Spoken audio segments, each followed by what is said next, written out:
નમસ્કાર. દિવસભરના તાજા સમાચારોમાં તમારું સ્વાગત છે.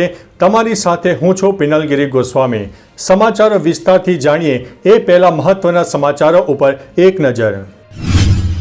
નમસ્કાર મિત્રો. મહત્વની હેડલાઇન્સ ઉપર નજર નાખીએ તો જાપાન અને ઇન્ડોનેશિયામાં ફરીથી ભૂકંપ આવ્યો છે. આગળ વાત થશે બોગસ લાયસન્સથી હથિયાર સપ્લાય કરતી ગેંગ ઝડપાઈ ગઈ છે.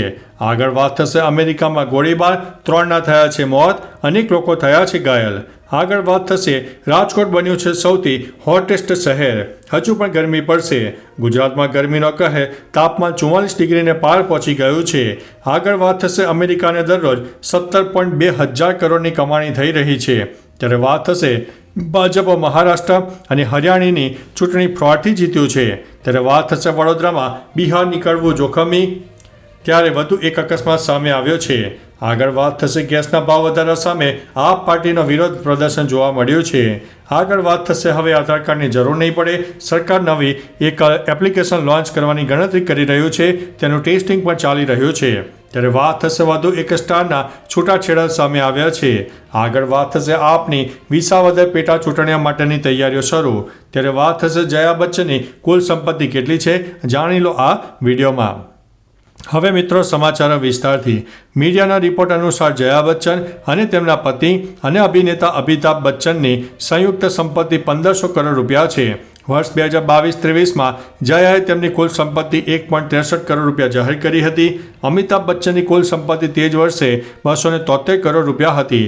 હિન્દુસ્તાન ટાઈમ્સના અહેવાલ મુજબ જયા અને અમિતાભ બચ્ચનની સંયુક્ત સ્થાવર સંપત્તિ 849.11 કરોડ રૂપિયા છે, જ્યારે સ્થાવર સંપત્તિ 729.77 કરોડ રૂપિયા છે.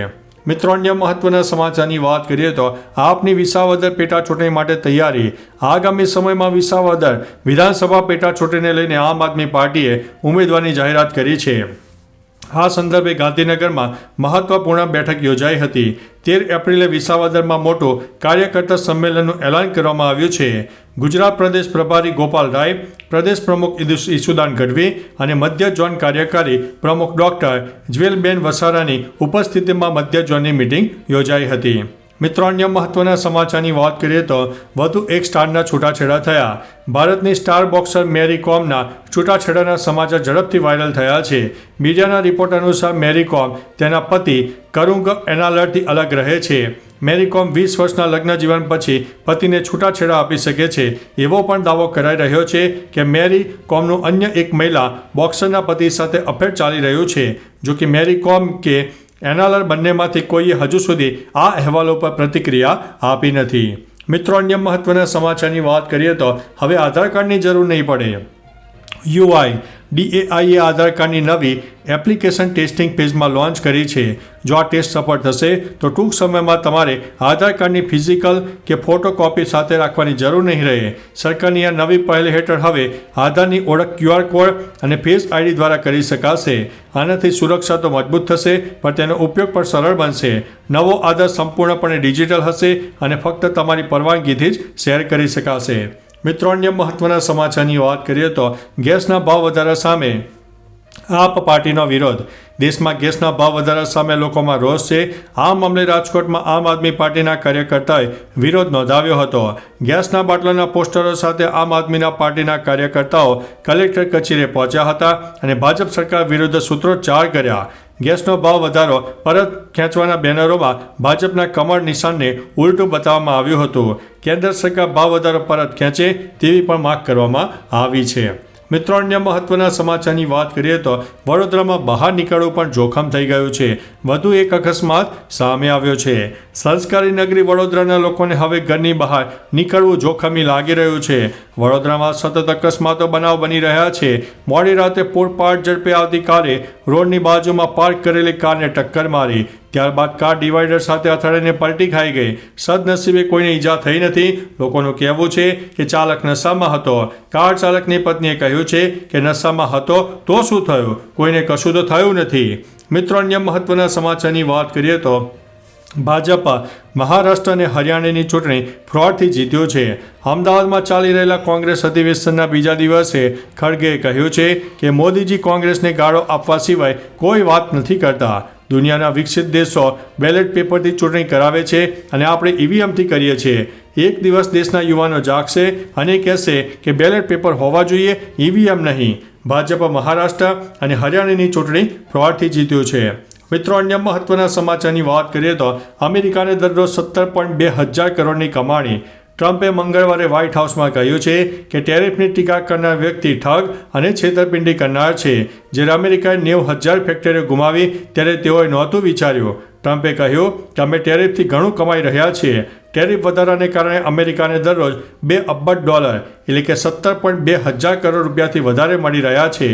ઘણા દેશોએ આપણને ઘણી બધી રીતે લૂંટ્યા છે. હવે લૂંટવાનો વારો આપણો છે. મિત્રો, અન્ય મહત્વના સમાચારની વાત કરીએ તો ગુજરાતમાં ગરમીનો કહેર, તાપમાન 44 ડિગ્રીને પાર. રાજ્યમાં ઉકળાટભરી ગરમી શરૂ થઈ ગઈ. કચ્છ, બનાસકાંઠા, સાબરકાંઠા, મોરબી, મહેસાણા, રાજકોટ અને પાટણમાં હવામાન વિભાગે ઓરેન્જ એલર્ટ આપ્યું હતું. સુરેન્દ્રનગર અને ગાંધીનગરમાં યલો એલર્ટ. રાજકોટ સૌથી ગરમ શહેર રહ્યું, જ્યાં તાપમાન 44 ડિગ્રીને પાર થઈ ગયું. અમદાવાદ, ડીસા, ભુજ, કંડલા, અમરેલી સહિત અનેક શહેરોના તાપમાન 43 ડિગ્રીને પાર ગયા છે. માટે હવે તકેદારી રાખવી જરૂરી છે.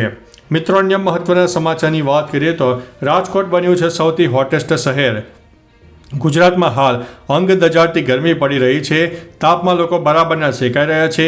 આ વચ્ચે રાજકોટવાસીઓની હાલત ખરાબ થઈ ગઈ છે, કેમ કે રાજકોટ 44 ડિગ્રી સાથે સૌથી હોટેસ્ટ શહેર બન્યું છે. તો બીજી તરફ અમદાવાદમાં 43, ગાંધીનગરમાં 42, ડીસામાં 43.1, વડોદરામાં 42.2, ભુજમાં 43.1, કંડલામાં 43.4, અમરેલીમાં 43.8, મહુવામાં 43.4, કેશોદમાં 42.8 અને ભાવનગરમાં 39.4 ડિગ્રી તાપમાન નોંધાયું છે. મિત્રો, અન્ય મહત્વના સમાચારની વાત કરીએ તો અમેરિકામાં ગોળીબાર, 3ના મોત, અનેક લોકો થયા છે ઘાયલ. અમેરિકાના વર્જિનિયાના સ્પોટિસલેવરમાં કાઉન્ટીમાં એક ટાઉન હાઉસ કેમ્પસની બહાર અજાણ્યા હુમલાખોરે ગોળીબાર કર્યો. આ ઘટનામાં 3 લોકોના મોત થયા અને ઘણા લોકો ઘાયલ થયા છે. ઘાયલોને હોસ્પિટલમાં દાખલ કરવામાં આવ્યા છે. અધિકારીઓ ગોળીબારની ઘટનાની તપાસ કરી રહ્યા છે. હાલમાં હજુ સુધી કોઈ ધરપકડ કરવામાં આવી નથી. પોલીસે લોકોને આ વિસ્તારથી દૂર રહેવા માટે વિનંતી કરી છે. મિત્રો, અન્ય મહત્વના સમાચારની વાત કરીએ તો બોગસ લાયસન્સથી હથિયાર સપ્લાય કરતી ગેંગ ઝડપાઈ છે. એટીએસે બોગસ લાયસન્સ વડે હથિયાર અપાવનારી ગેંગના 7 આરોપીઓને પકડી પાડ્યા છે. આરોપીઓ લોકોને હરિયાણા લઈ જઈને બીજા રાજ્યોમાંથી હથિયારના લાયસન્સ અપાવતા હતા. આરોપીઓ પાસેથી 6 હથિયાર અને 135 રાઉન્ડ મળ્યા છે. મણિપુર અને નાગાલેન્ડના બોગસ લાયસન્સ વાપરીને હથિયાર ખરીદતા હતા. તપાસ હેઠળ 108 શંકાસ્પદ લોકોની સંડોવણી પણ સામે આવી છે. મિત્રો, અન્ય મહત્વના સમાચારની વાત કરીએ તો જાપાન અને ઇન્ડોનેશિયામાં ફરીથી ભૂકંપ આવ્યો છે. જાપાન અને ઇન્ડોનેશિયાની ધરતી ફરીથી ભૂકંપથી ધ્રુજી ઉઠી છે. જાપાનમાં આવેલા ભૂકંપની તીવ્રતા રિક્ટર સ્કેલ ઉપર 5.4, જ્યારે ભૂકંપનું કેન્દ્ર 124 કિલોમીટરની ઊંડાઈએ હતું. તો આ તરફ ઇન્ડોનેશિયામાં પણ 5 દિવસમાં બીજી વખત ભૂકંપ આવ્યો હતો, જેની તીવ્રતા 5.8 રહી છે. તેનું કેન્દ્ર ધરતીમાં 30 કિલોમીટરની ઊંડાઈએ છે. જો કે ભૂકંપને કારણે કોઈ જાનમાલના નુકસાનીના અહેવાલ નથી. તો ચાલો મિત્રો, ફરીથી દેશ અને દુનિયાના સુપરફાસ્ટ સમાચાર લઈને મળતા રહીશો. ત્યાં સુધી અમને રજા આપશો. નમસ્તે.